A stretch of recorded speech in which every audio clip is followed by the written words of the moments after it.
Hello and welcome to episode 39 of Lost in Chronologically Lost, where this time we get introduced to Matthew's favorite challenge, the Lock Stop Lying Challenge of 2004.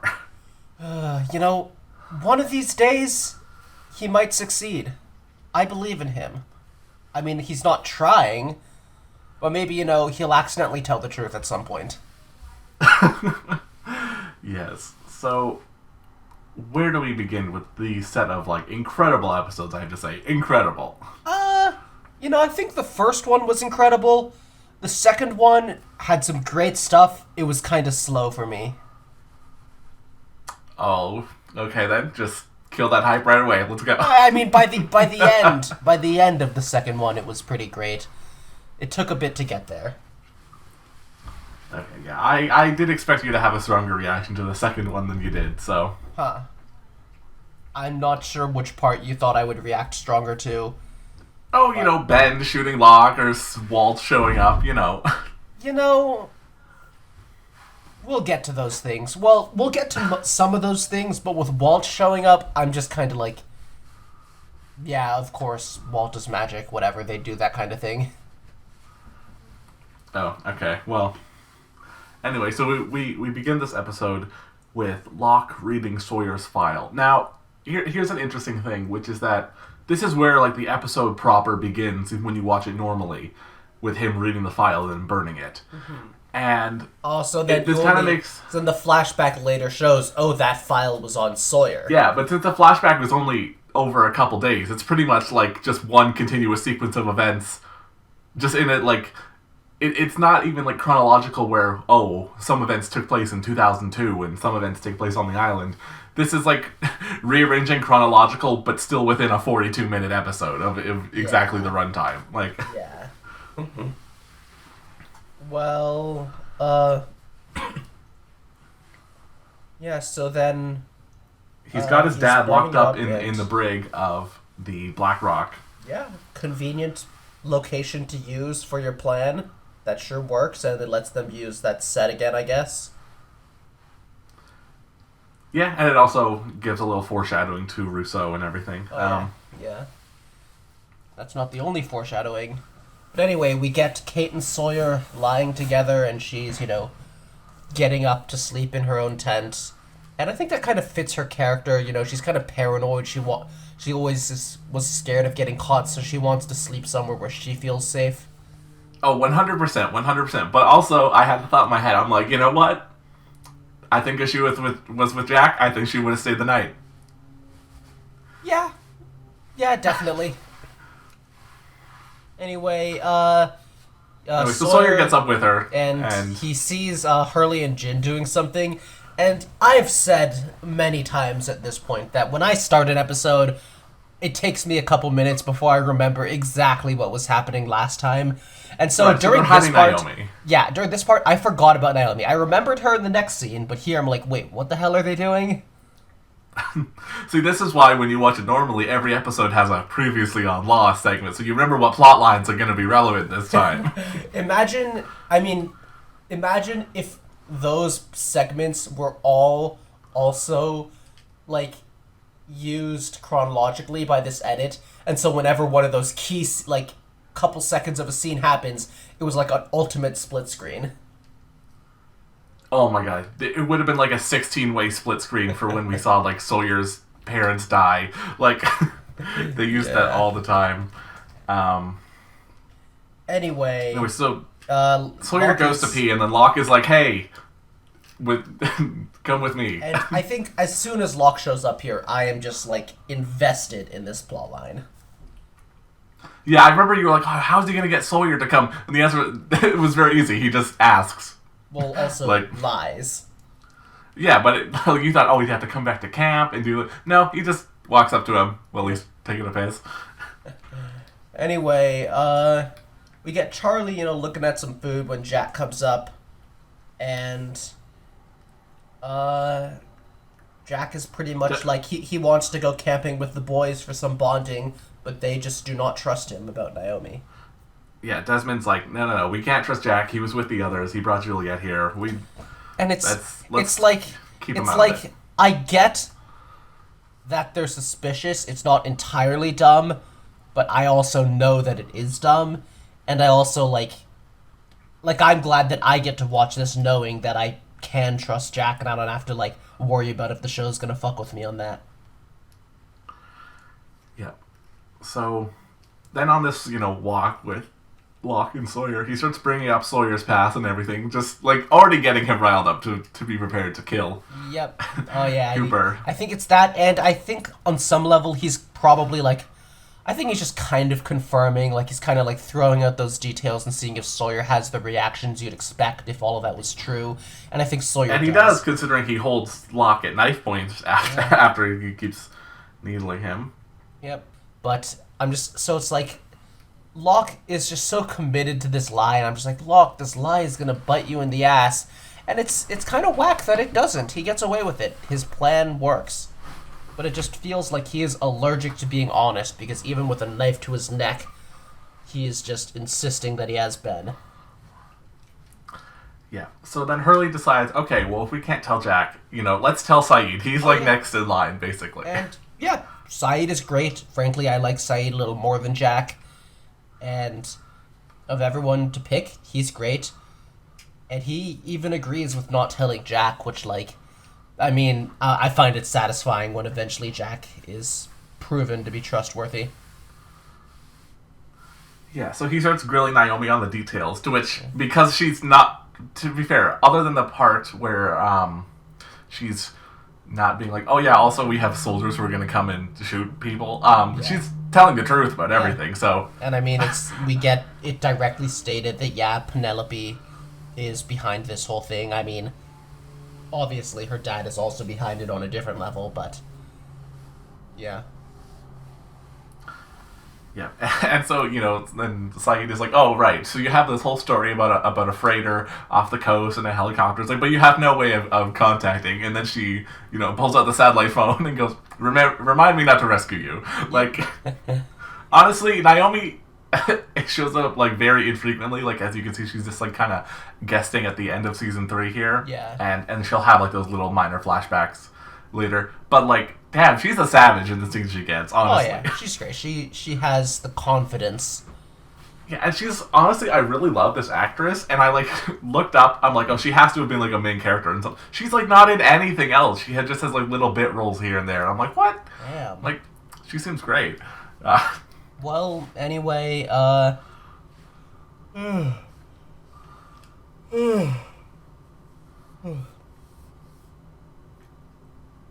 so Sawyer asks what Ben is going to say, because Locke had told him, once you hear what Ben says, you want to kill him.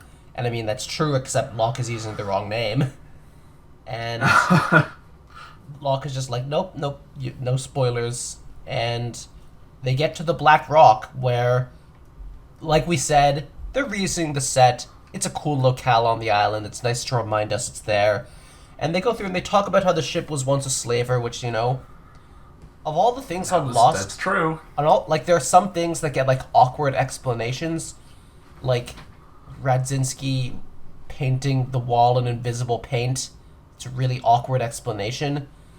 But... Yeah, to create a map of places he already knows how to get to. But...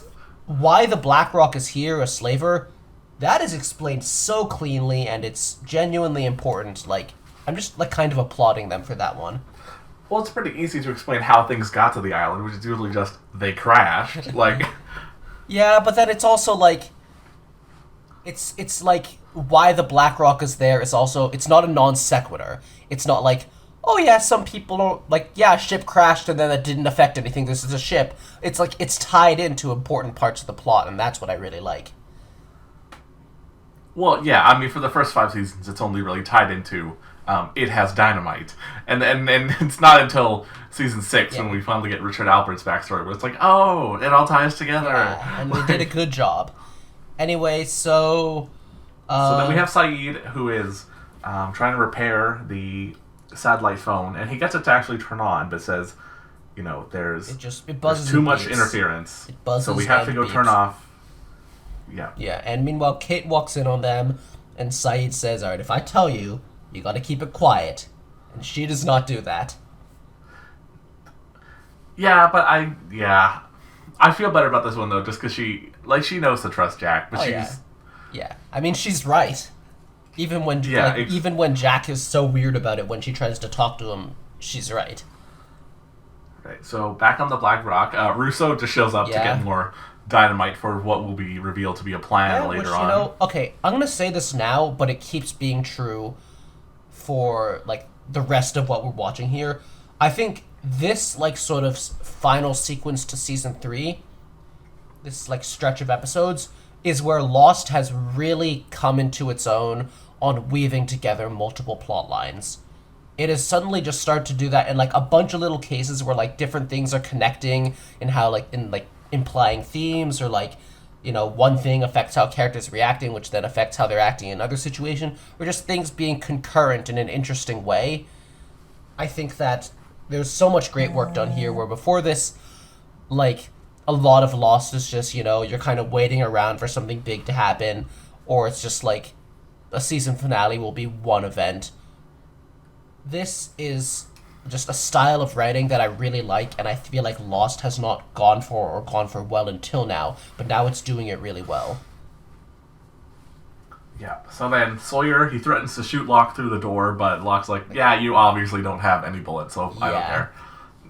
So then Sawyer finally takes the muzzle off of Anthony, and, I mean, he points, I got the order wrong, but Anthony is like, hey. Well, we find out how he got on the island, which wasn't a magic box. It was Ben the others kidnapped him. Ben was being so like, oh, you caused the island to make this happen.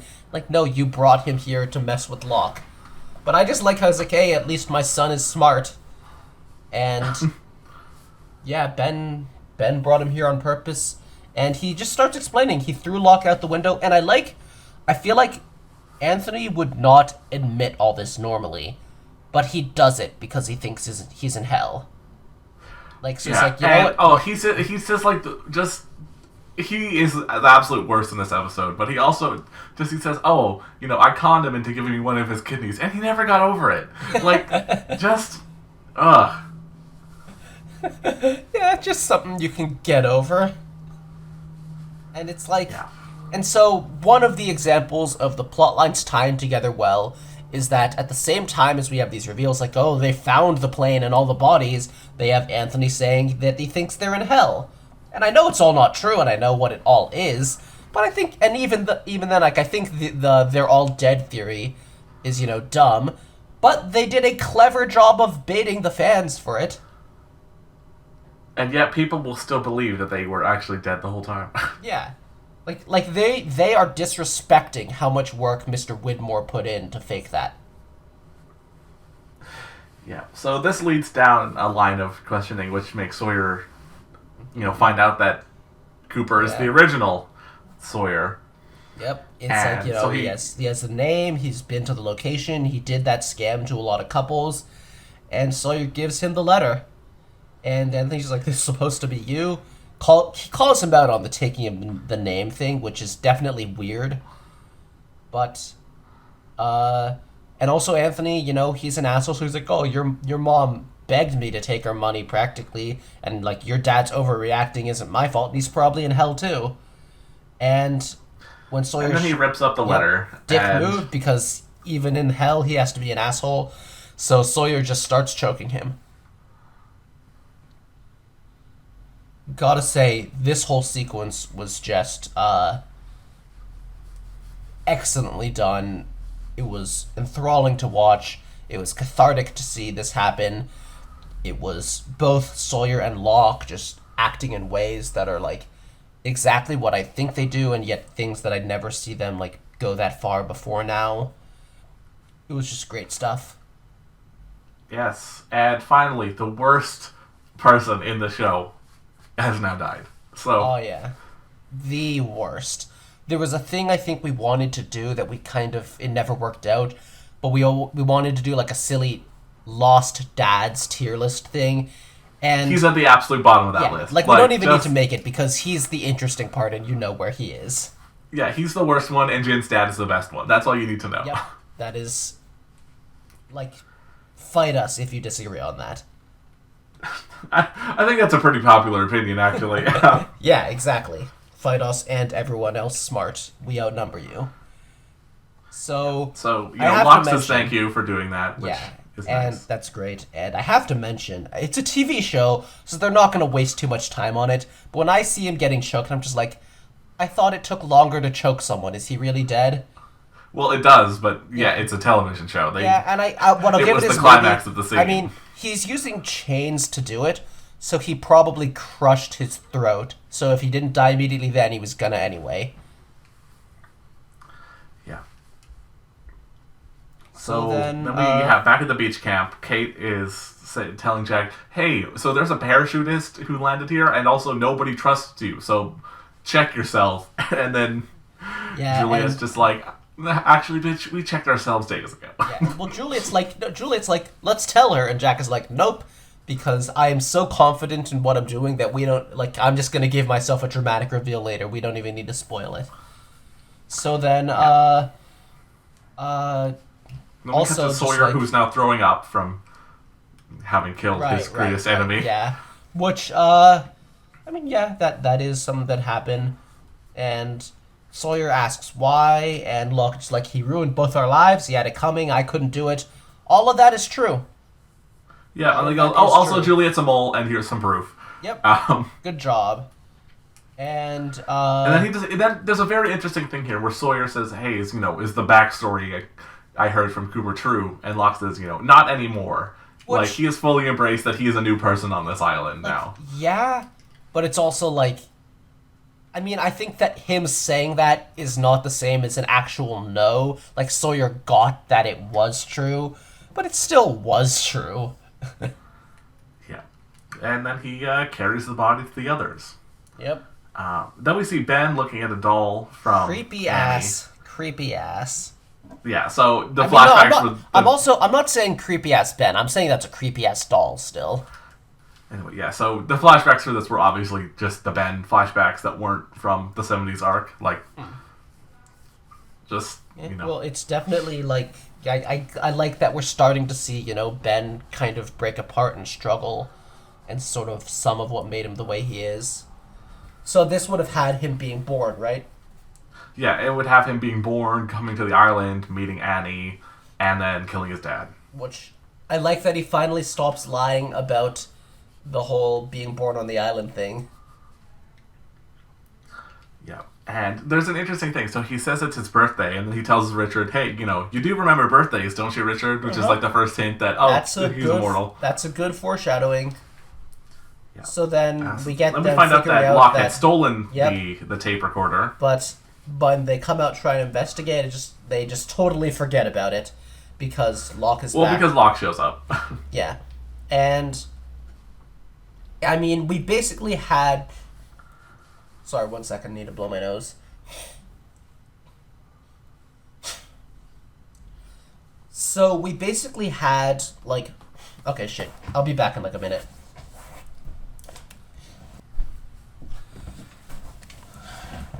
Alright, I'm back.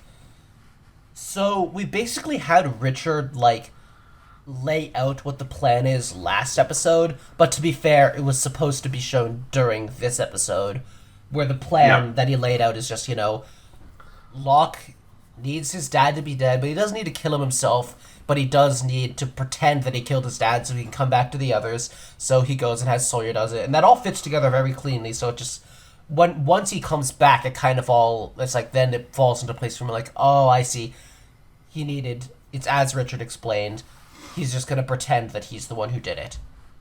And he got his revenge. Yeah. So then Locke's like, "Okay, well, now you're going to tell me everything." And, Ben, of course, is just lying. He says, "Oh, I have to answer to Jacob." And there's a really funny thing where it's like, "Well, you're going to take me to Jacob." And when Ben says no, he's like, "Well, then I'll get Richard to take me." And he goes, "Richard doesn't talk to Jacob," which is like... It's like... He's the only one who does, so... It's like, you don't talk to Jacob. It's just... And then Ben, of course, continues lying, saying, "Oh, I was one of the few people who was born here." Like... Yeah, and he's like, Shut up. I brought most of the people here when, I think a lot of them were brought by Widmore.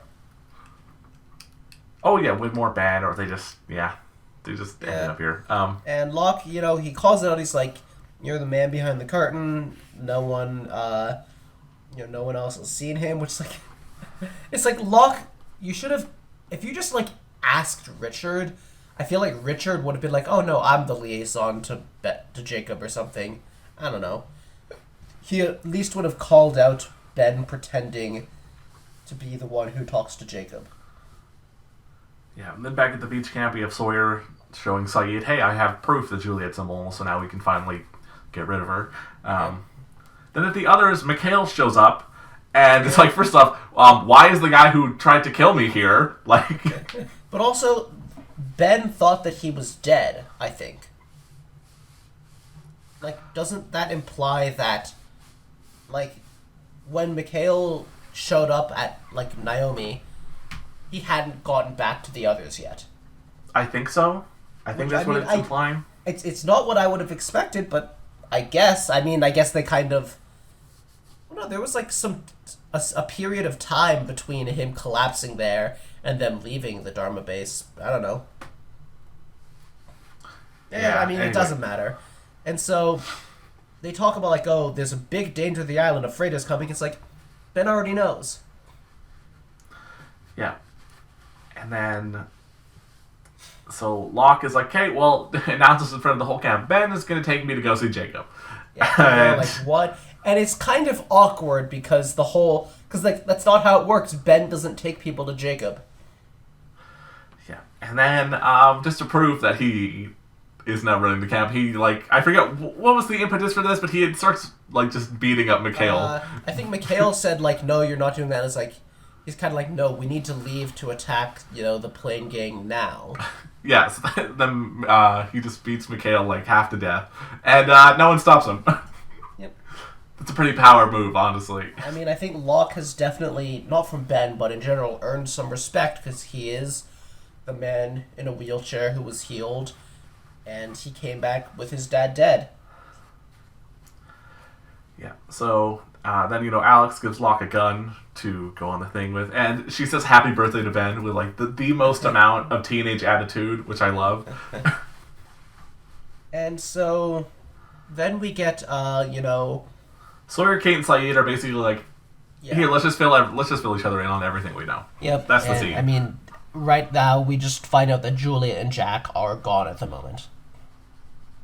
And now Ben is assuring Locke that Jacob is very real. He's like, Jacob won't like it if we go to see him. He will be very, very angry. Which, like... Yeah, and also Locke notices as they walk towards the cabin that there's, like, a line of ash around it. Yeah, and... Does this matter? Is this anything? It will matter, but you will not learn any more information about this until season 6. So, you know what? Okay. Maybe there's something here, but Ben is also really, well, okay, we'll get there. Because then we have, everybody at the camp talking about what they've learned from Naomi. Everyone thinks they're dead, and if they can trust Jack. And, like, Sun saying, Jack wouldn't hurt us, but then Sun gets called out for how Juliet took her to the medical station. And they play the tape, and Jack and Juliet arrive. Yeah, and then Juliet's like, bitch, turn the tape over. And that's, like, I don't think they would have thought of that if she hadn't said that. So that earns her some trust, because she, uses that to show them that the raid is happening. Yeah. So then Ben and Locke arrive at this cabin. And then Ben starts talking to an empty chair. Yep. Ben is... It's like, of all the silly-ass plans to go for, he's fucking, like, Clint Eastwooding this shit. See, this was a weird thing, too, especially because... up to this point in the normal show, you haven't seen Jacob. You've only heard about Jacob. And it's like... I know. We've seen this island do some crazy things. So is it that crazy to assume only some people can see this man? But when we've seen Jacob before, we know he's just some blonde man who lives here. Then, like, it's like, Ben, what are you doing? Like, he's completely cracked. It's such... And I mean, he commits to it. Like, if nothing else, he doesn't break, he doesn't mess up in his performance. The only reason Locke doesn't believe him is because it's really stupid, but not because he does a bad job of pretending. Yeah, so obviously Locke doesn't believe it until, and then he hears then... a voice say, "Help me," and the subtitles say Jacob says this. I mean, it's what one presumes to be Jacob, not literal Jacob. Yeah, there also is like a flash, like a brief split screen where you can actually see a person standing in the cabin. Wait, really? I didn't notice. Yeah, it's like all shadowed and everything. It was just played, like the cameo thing was just played by like the prop master of the show. Like it's not. Is it supposed to be Jacob?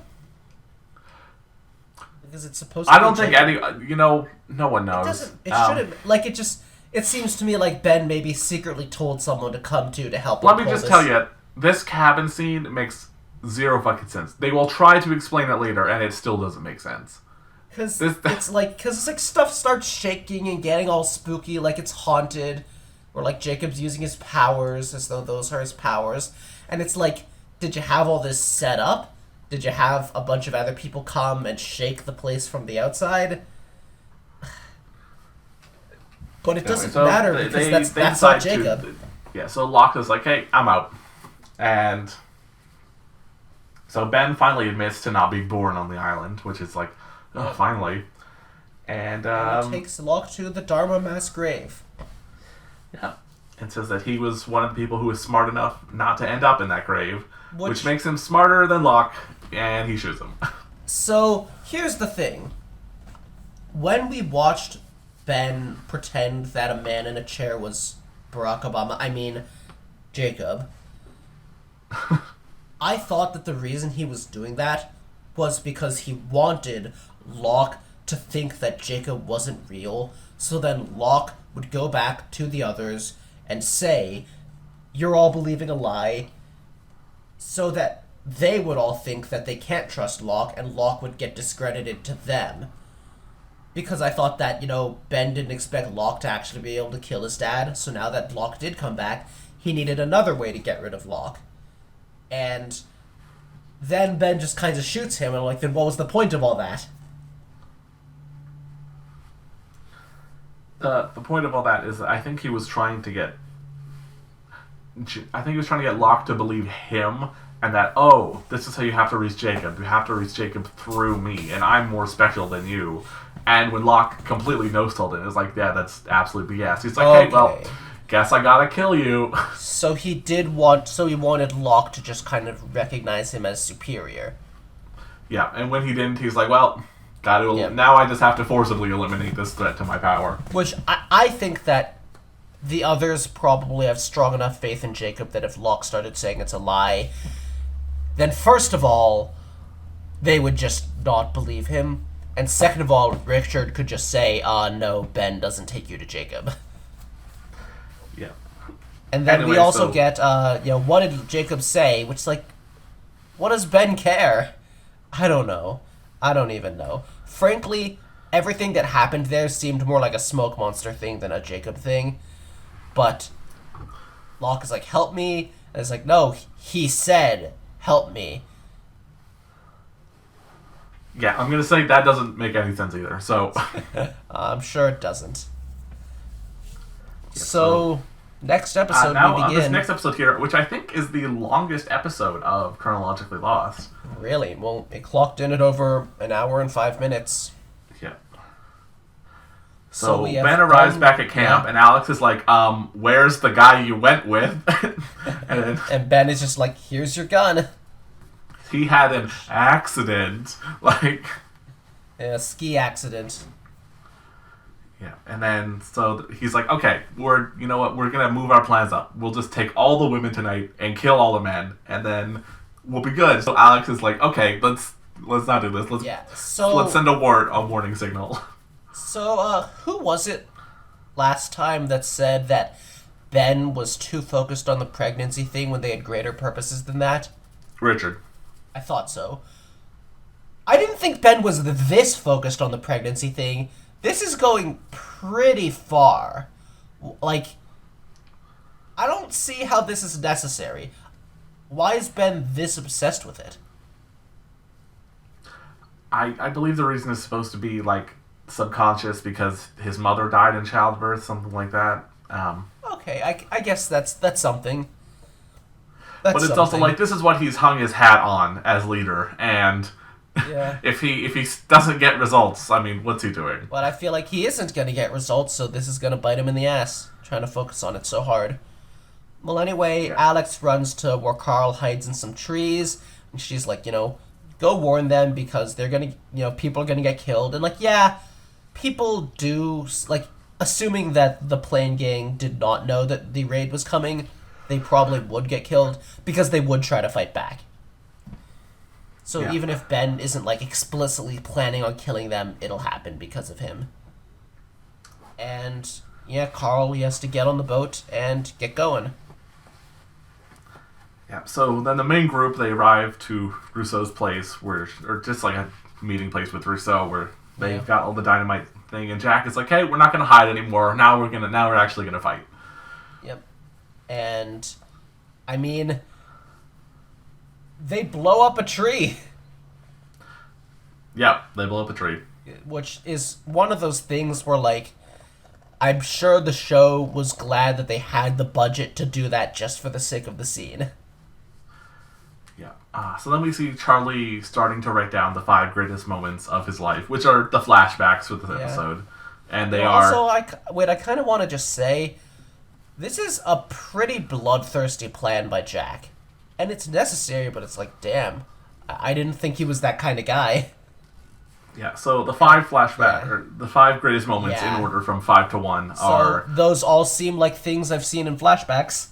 Yeah, they are him hearing himself on the radio for the first time, him learning to swim, him getting called a hero by Nadia, getting the drive shaft ring, and then his first time meeting Claire.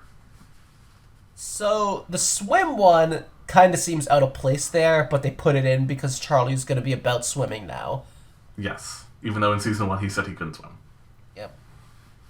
I have not forgotten about that. Yeah. And, we also see just, like, he talks to Naomi and they're both from Manchester. Apparently the word for someone from Manchester is Mancunian. British people are weird. I mean, have you seen British place names? They don't know what to call anything. Yeah, anyway, so... And she says, hey, your death actually did make the bad have a revival. And as soon as we got that, I was just like, okay, he's dying. Because I know he isn't on the island during the time travel arc. So,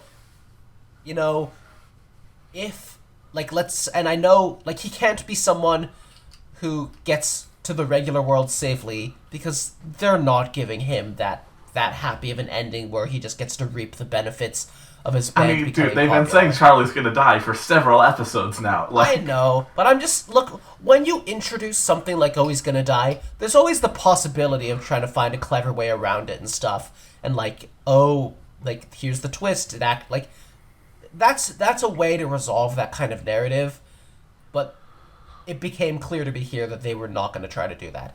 And for a while in this episode, I was kind of worried about how interesting it would be, but I ended up really liking the direction it's been going in. But we'll get to that. So then we have Saeed saying, hey, we need to stop Rousseau's signal so that this satellite phone can go through. And then Juliet's like, there's no point because we're jamming it. And so I just want to be clear on something. So... Yes.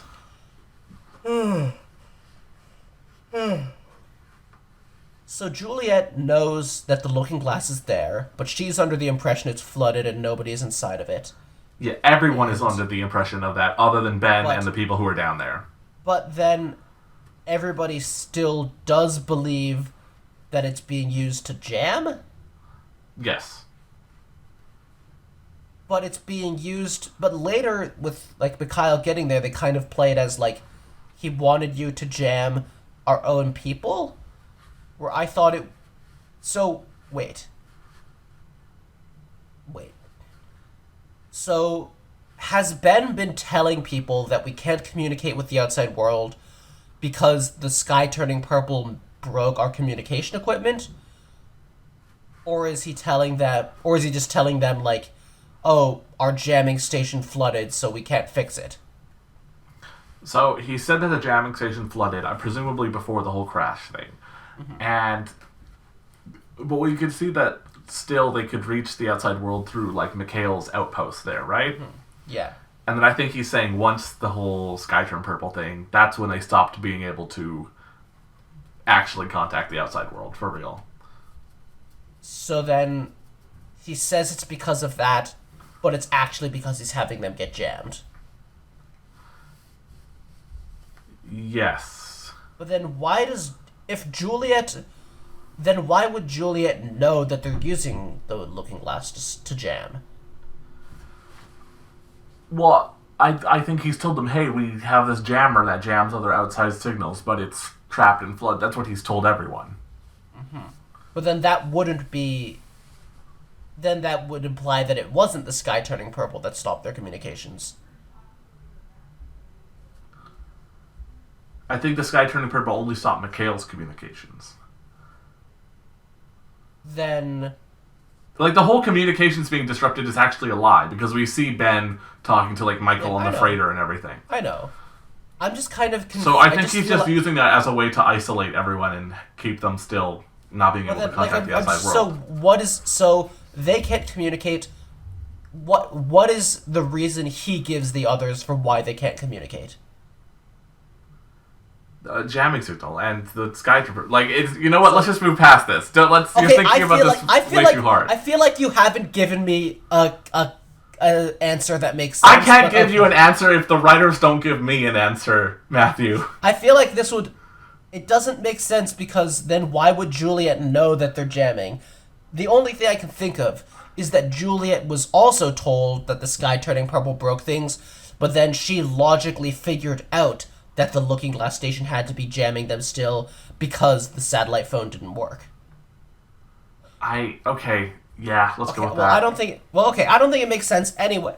Anyway, Saeed says he thinks he knows where it is because of the wire. I have one more question. Why would they not just cut the wire? I think the wire's what's providing power to the station. Yeah. So stop giving it power and it stops jamming.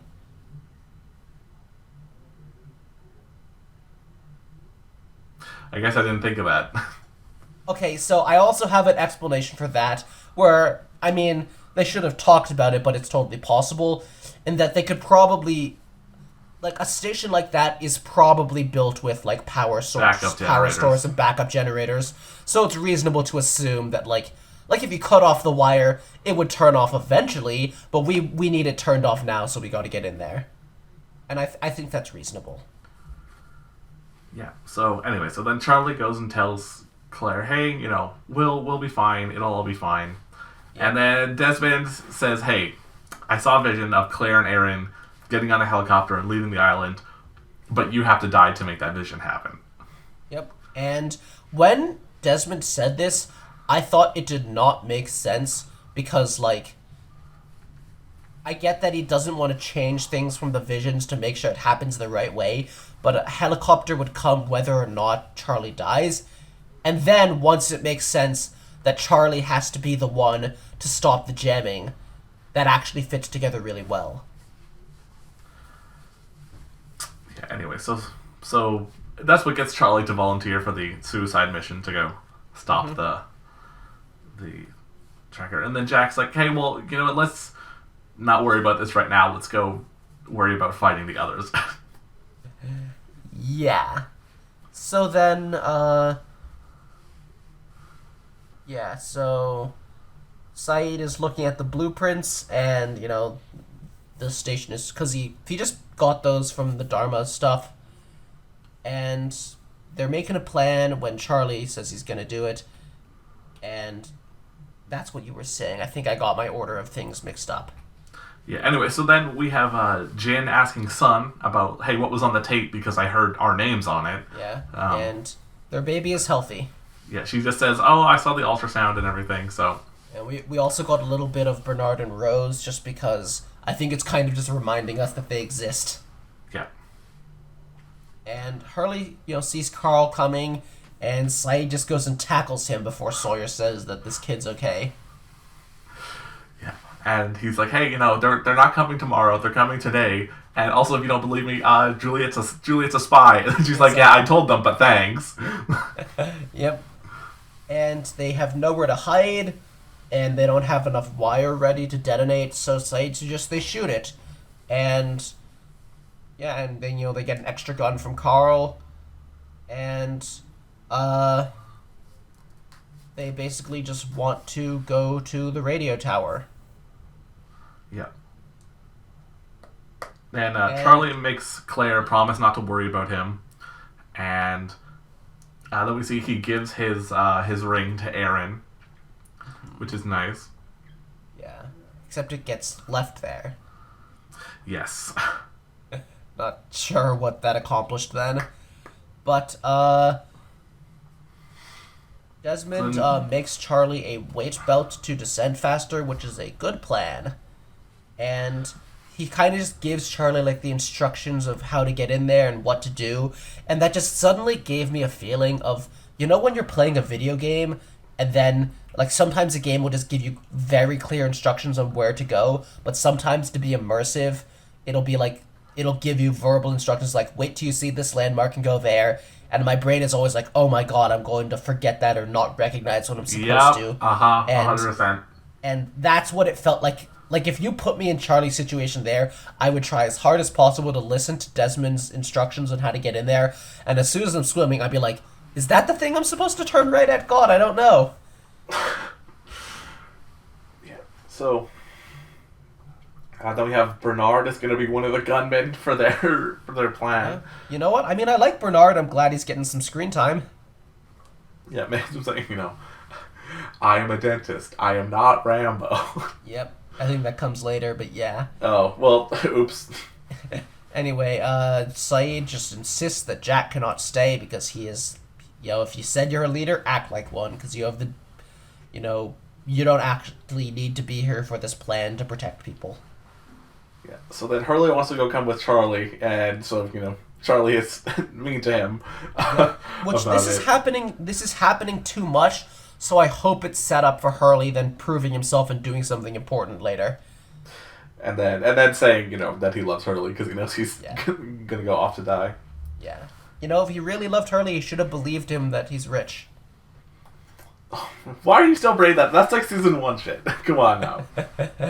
Anyway, so the Jin is going to be the third gunman for the whole plan. And, So we have Charlie and Desmond who are following the wire to the station. And Charlie gives the note to Desmond to give to Claire. And Desmond's like, maybe I keep seeing you die because I got to take your place. And it's but you got Penny, but you've got Claire. And they actually agree to Desmond. Charlie knocks him out with Charlie pulls the classic. And he's like, sorry, brother. He calls him brother, which is nice. Yeah, and he says, we both know you're not supposed to take my place. And... Yep. And so Charlie swims down, and let me just say now, I was not sure about this plotline just because I felt like when you called your shot in advance too much, then it's I'm just thinking okay, Charlie goes in, he swims in there, he turns it off, he dies. If that was a surprise, I might feel something, but because you explained what happens beforehand, I'm just going to kind of be bored. But I love the way they play it because he gets in there, and it's not flooded. And first of all, I think I told you this while I was watching, but where he comes up in the moon pool, this environment look exactly like where you are in Metal Gear Solid 2 when you fight the lady with luck powers. Yeah, well, it's how you enter the station in Metal Gear Solid 2. It's just this is that, it looks so similar. It's not just the pool, it's the environment around it. Anyway, they come in pointing guns at him, and I'm just okay, he is going to defeat them by flooding the place, choosing to let himself die that way, and that is going to be great. And that is something where even if you call your shot in advance, it's still going to be impactful. Yeah. And then we have Saeed telling Jack, hey, for absolutely no reason will you ever turn back. Like, you have to go turn off the signal no matter what. Yep. And And now then Hurley tells... that's also we get Jin saying in English, like, he's doing this because we have to go home. Oh, just... Jin and Sun just warm my heart, every scene. Yeah. So Naomi shows Jack how the phone works, just in case something happens to her, just in case. Oh, yeah, I mean, I thought she was going to be a major character for the rest of the show. Well, don't worry, it's just in case. It's clear. Nothing's going to happen to her. That's why she was in the time travel arc, and I saw, 10 flashbacks from her. Anyway, so the others beat up Charlie, and he's just telling them everything because he doesn't care. I came in my invisible submarine, and then he just starts going well, before he starts telling them everything, we see Ben, getting called by them, and they're saying, one of them Swebnut's here, and I love how Charlie just tell him it's Charlie. Well, no, I said hi. She says, oh, he won't tell us who he is. It's Charlie. Tell him I say hi, and that's how they find out that Juliet betrayed them, and they're sending Mikhail there. And it's just yep, Ben's lie is getting revealed. Yeah, and he sees the room with the blinking light that he's going to die in. And he's like, ooh, ooh, ooh. There we go. And now, meanwhile, we see the others... And, by the way, all these plots going on at once is great. And one of the great parts of it is that, Ben is kind of, he's behind... we get... It's all connecting back to Ben. Charlie's plotline connects back to Ben... because Ben's lie is revealed, and then that's a plot line, and then we get, the others calling Ben, and Ben is in a more panicked state because his lie is revealed. It's all woven together in a great way. Yeah. So the others stage their attack on the camp, and they manage to blow up some of them, but not all of them. Jin misses. Hate to see it. Well, to be fair, the other two had rifles. He had a pistol. Yeah, that's true. For all he didn't even miss. It's just bullets can be they have little variants. And a rifle, longer barrel makes them more accurate, I think. Yeah. And anyway, so the other survivors, they know it didn't work because there was only 2 explosions. Yep. And I hate to see it because it's you still have guns with you and you've killed most of them, but they end up all getting got, and I hate to see it. Yeah. Then we see Charlie just talking to the girls, being like, "Oh no, I'm gonna succeed. I'm going to go. I'm gonna stop that." And they're like, "Well, what's gonna happen to you?" He goes, "Oh well, I'll die, but I'll succeed." Yeah, and that I love to see it. I was worried, as I said, that this plot might end up being boring, and instead they are doing great stuff with it. And I know Charlie's gonna die, and let me just say, not only did Charlie get so much better for me in season 3, but right now, this attitude he has is peak Charlie. Yep. So then Tom starts telling Ben the news. He's like, they killed however many of our people, and Ben's just like, I don't care about that. Of course he doesn't. And says, they try to interrogate Saeed, and Saeed spits in his face, and they want to shoot Jin, and Bernard just immediately breaks. Also, the guy who's going to shoot Jin says sayonara, which is kind of racist because he's not Japanese. Yeah. So he says everything. He's like, oh, they're going to the radio tower. Juliet's a spy. Carl's a spy. He isn't even strategic about the limited. He doesn't give them limited info to play them, or he doesn't only give a little bit and then hold back more. He gives them everything. Yeah. So then, Richard apparently is going to start taking some people to the temple. Which, have you heard anything about the temple? Did they ever mention that? I mean, they vaguely implied they're going somewhere and stuff. I don't know. Well, they specifically say the temple. Yep. I mean, now they this. I think this is the first time I'm hearing about the temple, even though the temple has been alluded to before. Yeah, and Richard says, "Hey, people are losing trust because of all the shit you're pulling." Let me just say, this is where it occurred to me. I feel like there's a good chance they pull some Jesus stuff with Locke, where he comes back after 3 days. Might not be a full 3 days, but I feel like that's supposed to be a biblical allusion to him being killed and then coming back. Right. So then, Ben is like, okay, I'm going to go to the survivors and everything. And Alex is like, I'll go with you. And he goes, yeah, okay, sure. Yep. And he has a pretty cool line where like, well, what are you gonna do? You're one person against all of them, and he just goes, "I'll talk them out of it." Like, yeah, I really wonder how. I remember seeing a reaction. I remember seeing a reaction to the show, and the person watching goes, with how fucking stupid this show is, he's gonna get there, and he actually is gonna convince them, because that's how this fucking show works. I mean, it's like the only way I can think of it is he gives them, like, I don't think he could be that persuasive, but I think if he gives them some information they didn't realize, maybe it has to do with, like, Widmore's plan being bad. I don't know specifically, but maybe he just gives them a different angle that convinces them they will actually cause harm. But I also know that the freighter does come and the helicopter does come, so I don't think he's really going to stop them. But then I kind of wonder, like, what is going to happen? Does he just get shit on? Is it just like, nah, screw you, loser? I don't know. Yeah. So then Kate is talking with Sawyer, saying, hey, we should go back to go rescue those people. Yep. And she can sense that Sawyer is not right in the head. And I'm sure that Anthony had nothing to do with that. Yeah, so yeah, she says that, ever since you came back with the thing, it's like you don't care about anything anymore. Which, I mean, it's like he fulfilled his purpose from when he was like 9 years old, and it's like, now what? Now all he has left to do is to fall in love, and, not as part of this love triangle as something better. And... yeah. Kate brings up that she could be pregnant, and Sawyer's just like, let's hope not.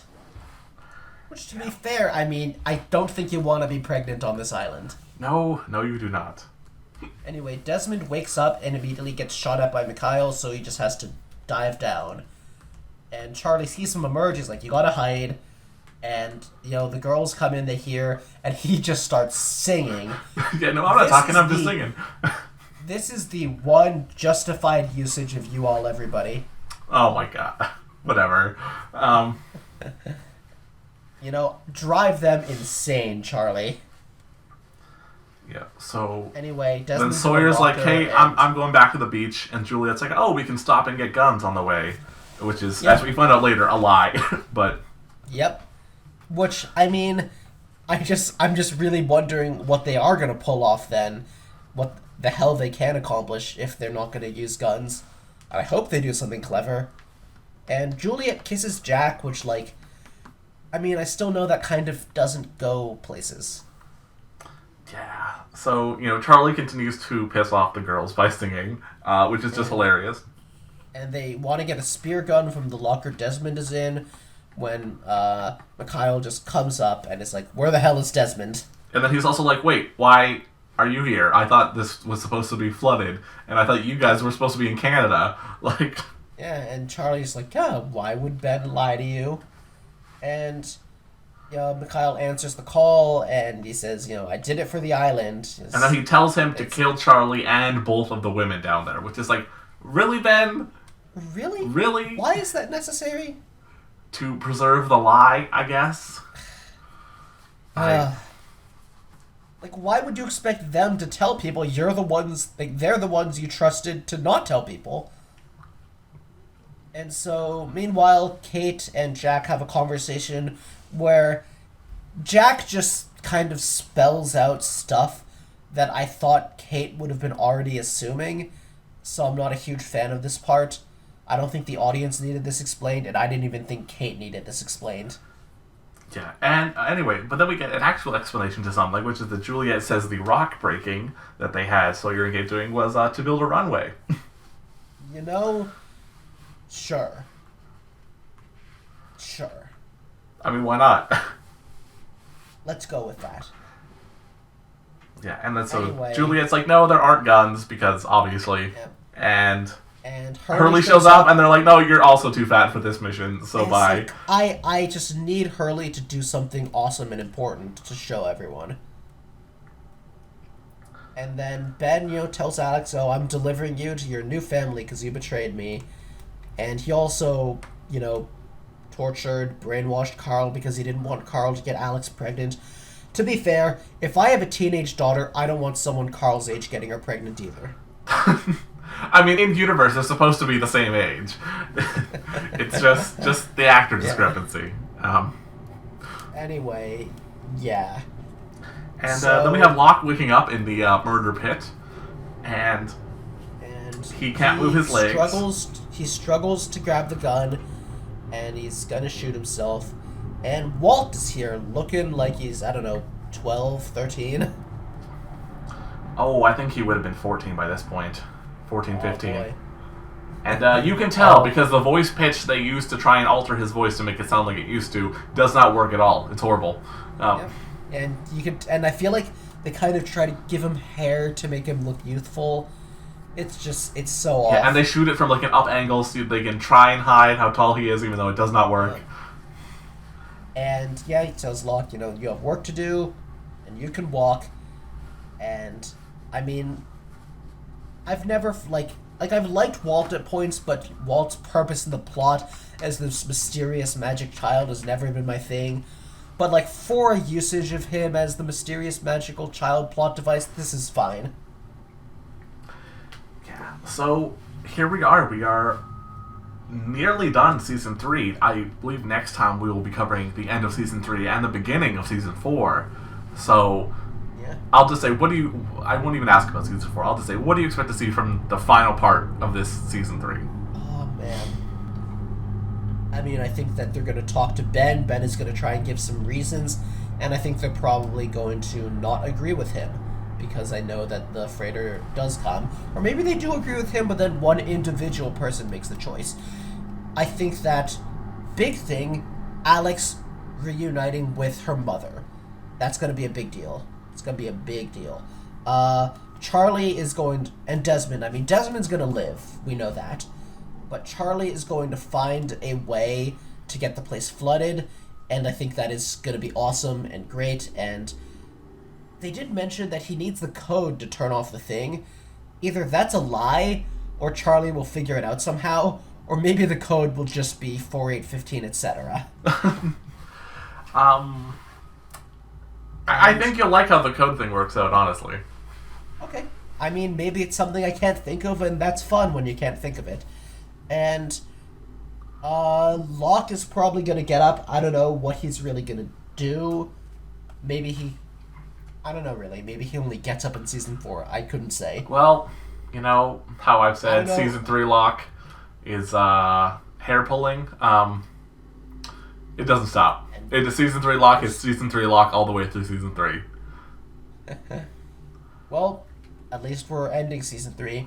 Finally, Juliet and Sawyer have to do something where I would love to see them do something really smart or really clever and just find a way to, like, stop those others and rescue the friends. But I don't know if it's going to work out. Maybe they get captured too, or maybe they just, aren't able to do anything and we get another plotline of people captured. I don't think that will happen because I don't think they're going to do another plotline of people captured, at least not for that long. But I don't know if they'll just be able to waltz in and save them. Well, so that's all the plot lines. Those are all things that will be answered in some form next time we watch. And finally, you said let's not talk about season 4, but I do hope that we see Daniel and Charlotte and Miles.